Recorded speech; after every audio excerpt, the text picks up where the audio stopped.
they not like us and they not like y'all, and Kendrick Lamar not trying to be like them. Rest in peace to the people in New Orleans that lost their lives. The rumor is Kendrick Lamar no longer wants to do the Super Bowl. It's getting too dangerous out here in these streets. Kendrick got some things on his mind. Drake already been pulling stunts. Drake can easily pay somebody to do something crazy and they could blame it on the terrorist. People are going on and on about the Super Bowl in New Orleans, but people trying to get their money back. The people that bought tickets, they're already looking for a refund. All of y'all people arguing, think about what we're arguing. Did you ever think in America we would be sitting around arguing whether Lil Wayne or Kendrick should be doing the goddamn Super Bowl? Thank you, Jay-Z. Thank you, Rock Nation. Thank you, white people. Okay. For changing and becoming more progressive and giving black people opportunities. Why don't we get any credit? We get called racist all the time. It's fun. And now we're it is so Shout out whites, fun. Bro. Shout out the whites. Shout out to Jay-Z, Shout out the Rock whites. Nation, all the whites they're working with at the NFL to make these black dreams come true. By the way, you can't even deny they've been the most fire Super Bowls either. This year they could let Andrew Schultz do the Super Bowl. Go on up there and get blown up. Latest developments on today's deadly massacre in New Orleans. At least 10 people are dead after a man driving a truck plowed through a crowd celebrating New Year's Eve on Bourbon Street. More than 30 others are injured. Officials now calling it an act of terrorism. The suspect identified as Shamsuddin Jabbar, a U.S. citizen from Texas. Investigators have found weapons and explosives, and they don't believe that he acted alone. Yeah, we're joined now by ABC's Aaron Katersky. Aaron, you've been on top of this story all day long. It's kind of disturbing. This is not a lone wolf case as far as the FBI is concerned. Why do they think that they're dealing with more people? And it's so unusual. Ordinarily, the FBI is quick to point out, if they can, that it's a lone wolf attack. But here, they're saying there may be a range of other suspects involved, and the deceased suspect who drove the truck was not solely responsible. Why do they believe that? They have looked at surveillance images, we're told, and they see what appears to be some people possibly planting devices in advance of the attack.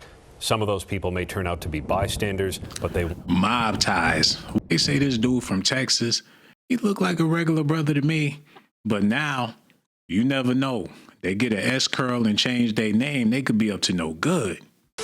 Run them down, identify them just to be sure.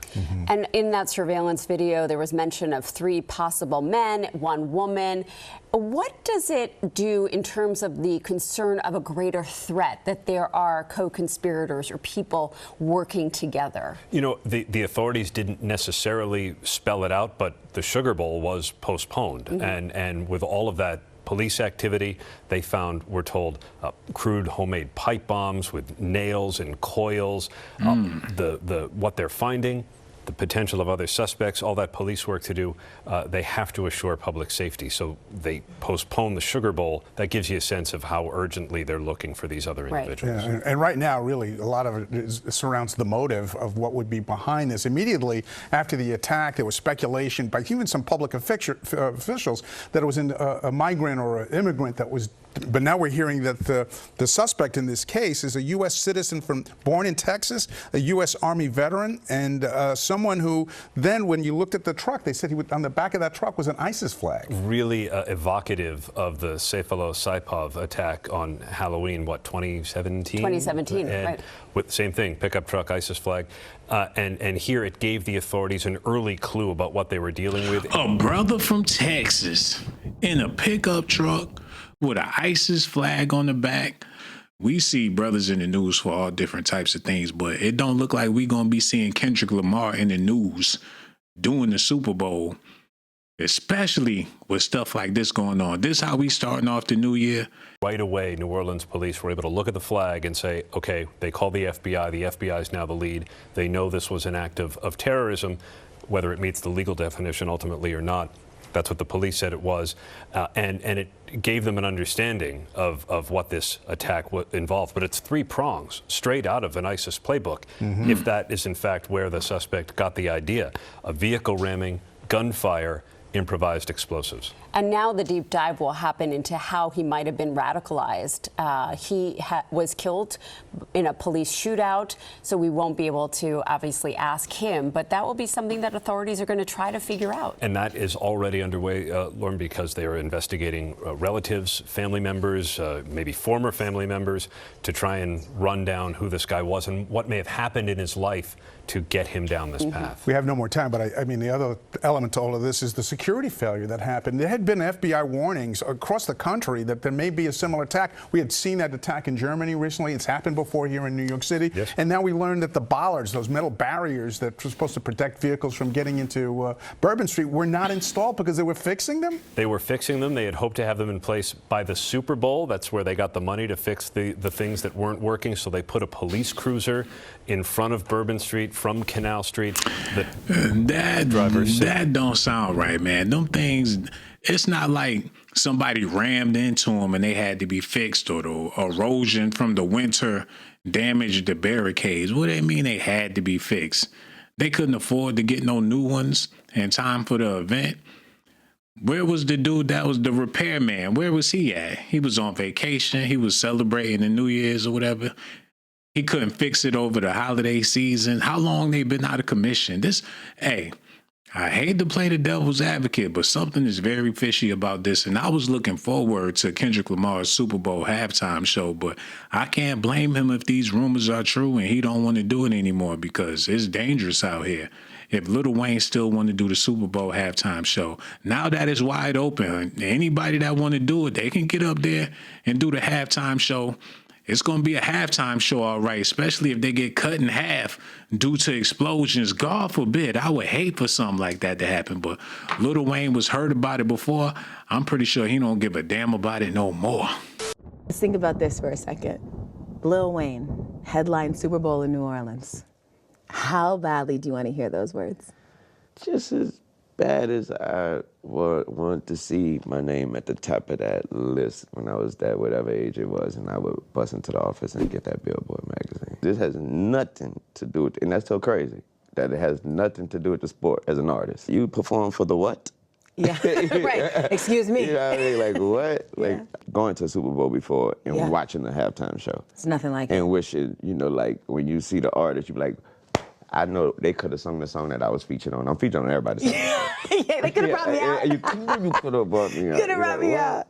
They can get Lil Wayne to do the halftime show. It's just going to take a little bit of makeup, some dreads, some tattoos, get a magic marker, scribble some stuff on his face. They could have Wheezy Wee go out there and do it.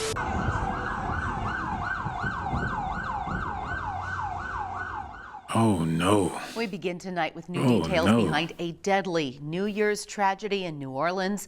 At least 15 people killed, dozens more injured after a pickup truck drove through a crowd on Bourbon Street. You can see a look at the scene earlier this morning as police and other officials responded. Authorities now investigating the attack as an act of terror. It's a developing story that we have been following all day. Now we are learning more about the suspect killed by police, Shamsud Dinjabar, and what specifically happened during that attack. Now, authorities are learning improvised explosive devices were found in and around the scene on Bourbon Street where the attack happened. Law enforcement says when those devices were found, they could have been detonated. Officials also confirmed Jabbar was firing shots after deliberately driving through the crowd. He also opened fire on police officers before he was killed. 2 officers were hit. One New Orleans city councilor spoke to our partner station and says an attack of this magnitude is something foreign for this city. My heart's and prayers with the family members. I don't just say that lightly, because there are people who are bringing in this joyous day on a mournful note. But it's just something that's surreal. This does not happen in our city. In the latest word from law enforcement to ABC News, investigators believe the truck driver did not act alone. Video surveillance appears to show several people planting those explosives before the attack. ABC's Rena Roy explains what those investigators are now learning. New Orleans famed Bourbon Street, now a crime scene as the FBI investigates what they're calling a terror attack on New Year's Day. Federal officials identifying the suspect as 42-year-old Shamsuddin Jabbar, a U.S.-born citizen from Texas and Army veteran. Police say he rammed a rented pickup truck into a crowd of people on Bourbon Street just after 3 a.m., driving 3 blocks before crashing, then getting out and firing at police with an assault rifle. Officials say 2 officers were hurt before police shot and killed the suspect. Witnesses described the scene as gruesome. What we saw was insanity. I mean, something out of a movie. The graphic nature of it, and it was unbelievable. Investigators say they found an ISIS flag, weapons, and improvised explosive devices inside the truck. They're now working to determine whether he had any affiliations with terror. So he rented the truck, put the ISIS flag in the back with the explosives and everything, and just ran into the crowd, busting shots and doing all this crazy stuff. He's an African-American brother named Abdul Amshis Tasnis. Y'all make it make sense for me. Better yet, scratch that. Don't worry about making it make sense for me. Try to make it make sense to Kendrick Lamar. After hearing this, he don't want no parts of it, allegedly, man. Y'all not like him, he not like us, and he not trying to be like them. Rest in peace to my people on Bourbon Street. This is some sad news. I want to give a special shout out to the whole New Orleans, because it seemed like every other year something tragic is happening in the NO. Terrorists are spontaneous. You just never know what's gonna happen.